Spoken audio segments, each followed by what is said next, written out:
যে কোনো ছেলের গার্লফ্রেন্ডদের পক্ষ থেকে একটা অভিযোগ আসে যে ও কেরিয়ার নিয়ে ব্যস্ত কিন্তু সময় দেয় না। তাহলে যেই মেয়ে কেরিয়ার তৈরি করছে সে কি একটা পুরুষকে অত সময় দিতে পারে?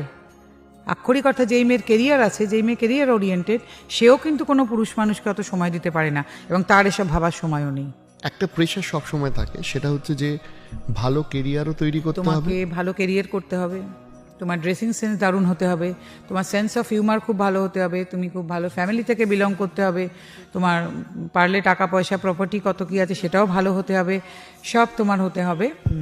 আমি জানতে চাই, মেয়েরা তোমরা what you are bringing on the table, তোমরা কি নিয়ে আসছো, কি আনছো? ছেলেদের এটা জিজ্ঞেস করা উচিত, তোমরা কি নিয়ে আসছো ভাই?